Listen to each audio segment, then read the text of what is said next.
وزیر اعظم نے انہیں اپنے ساتھ گاڑی میں بٹھایا اور بتایا کہ انہیں ایک چھوٹا سا کام کرنا ہے، ایک نوٹیفیکیشن جس کے مطابق جنرل مشرف کو ریٹائر کر کے جنرل ضیاء الحق دین کو نیا چیف آف آرمی سٹاف مقرر کر دیا گیا۔ ان کو یعنی کہ وہ بیچارے گھر پہ نیند کی گولیاں لے کے سو رہے تھے، تو ان کو یہ کہا گیا جبراً کہ آپ نے یہ اعلان کرنا ہے کہ ہم نے جنرل پرویز مشرف کو ریٹائر کر کے ان کی جگہ پہ نیا آرمی چیف بنا دیا۔ جنرل افتخار نے بڑی ملائمت سے کہا اس کے لیے ضروری ہے کہ مجھے تحریری احکامات دیے جائیں۔ انہوں نے وزیر اعظم سے کہا کہ آپ مجھے ریٹن میں دیں کہ میں یہ اعلان کروں تو میں یہ اعلان کر دوں گا، کوئی بات نہیں۔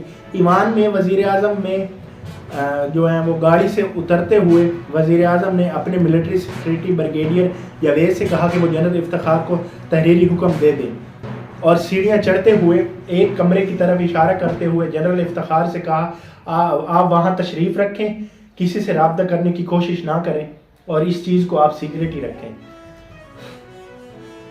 وزیر اعظم نے یہ بھی کہا کہ وہ کسی سے نہیں ملیں گے اور ایک اہم معاملے کو پہلے نمٹانا چاہتے ہیں۔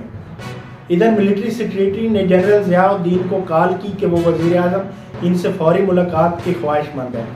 وزیر اعظم ہاؤس پہنچنے پر انہیں بتایا گیا کہ جنرل مشرف کو برطرف کر کے انہیں آرمی چیف مقرر کیا جا رہا ہے، یعنی کہ جو نیا آرمی چیف مقرر کرنا تھا ان کو بھی بتا دیا گیا کہ آپ تیار رہیں، نہا دھو لیں، کٹنگ شٹنگ کروا لیں آرمی چیف کے مطابق، تو مشرف صاحب کو ہٹا کے آپ کو ان کی جگہ پہ آرمی چیف مقرر کیا جائے گا۔ اس کے بعد وزیر اعظم ان احکامات کی فائل لے کر صدر پاکستان رفیق تارڑ کے دستخط کے لیے خود ایوان صدر چلے گئے۔ جو جنرل ضیاء الدین کے لیے بھی یہ ایک خبر ہی تھی، جن کی ریٹائرمنٹ بھی ابھی 6 ماہ باقی تھی، اور وہ ریٹائرمنٹ کے بعد کسی مصروفیت کی تلاش میں بھی تھے۔ ایوان صدر سے واپسی پر آرمی چیف کے طور پر جنرل ضیاء الدین کی تقرری کے باقاعدہ رسم ہوئی۔ وہ 3 پھولوں والی وردی میں وزیر اعظم ہاؤس آئے تھے۔ اب ایک اور پھول کی بھی ضرورت تھی ان کو، جو چیف آف آرمی سٹاف ہے ان کے 4 پھول لگے ہوتے ہیں، تو ان کے ابھی تک 3 پھول تھے۔ اعلان ہونے کے بعد ہی جیسے نوٹیفیکیشن جاری ہونا تھا ان کی وردی پہ وہ 4تھا پھول لگنا تھا۔ بریگیڈیئر جاوید نے اپنے شانوں سے ایک پھول اتارا اور جنرل ضیاء الدین کے شانوں پر سجا دیا۔ نئے آرمی چیف نے پاک فوج کے ملٹری سیکریٹری میجر جنرل سے فون پر رابطہ کیا، اپنی تقریر کی خبر سنائی اور 2 پوسٹنگ آرڈر جاری کرنے کی ہدایت کی۔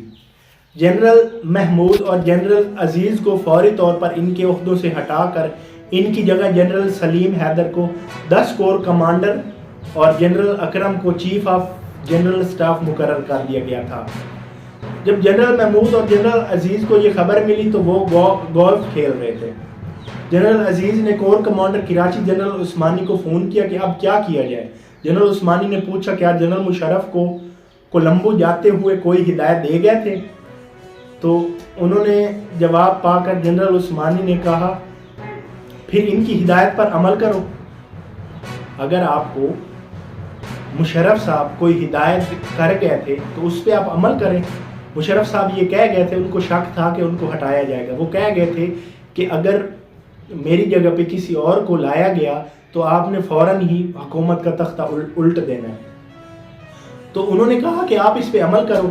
تھوڑی دیر بعد جنرل عثمانی کو نئے آرمی چیف کا فون آیا کہ وہ ایئرپورٹ پر جنرل مشرف کو ریسیو کریں اور پروٹوکول کے ساتھ آرمی ہاؤس لائیں، جہاں آرمی چیف کراچی میں قیام کے دوران وہ ٹھہرتے تھے۔ لیکن اس کے فوراً بعد پرائم منسٹر ہاؤس سے ایک اور فون آیا۔ ملٹری سیکریٹری بریگیڈیئر جاوید کہہ رہے تھے کہ جنرل مشرف کو پروٹوکول دینے کی کوئی ضرورت نہیں ہے، انہیں آرمی ہاؤس لا کر پابند کر دیا جائے، پکڑ لیا جائے آرمی ہاؤس لا کر۔ اس یقین دہانی کے بعد کہ جنرل عثمانی مشرف کے ساتھ ہیں، راولپنڈی میں کارروائی کا آغاز ہوا اور تاریخ ایک نیا موڑ مڑ گئی۔ اس کے بعد مشرف صاحب کے کہنے پر جو پیچھے ان کے بیک اپ تھے، ملک سے جب بھی وزیر اعظم یا کوئی بھی کسی دورے پر جاتا ہے تو ان کا بیک اپ ضرور موجود ہوتا ہے، وہ اس کو چیزیں اقتدار اور وہ ساری چیزیں اس کو دے کے جاتا ہے کہ میرے بعد اگر باہر سے کوئی فورس حملہ کر دے تو آپ نے یہ کرنا ہے، کیونکہ ایٹ اے ٹائم ارجنٹلی تو وہ واپس پہنچ نہیں سکتے. مطلب ملک میں کوئی ایسا حالات پیدا ہو جاتے ہیں تو آپ نے اس پہ عمل درآمد کر کے اس کے اگینسٹ یہ کام کرنا ہے.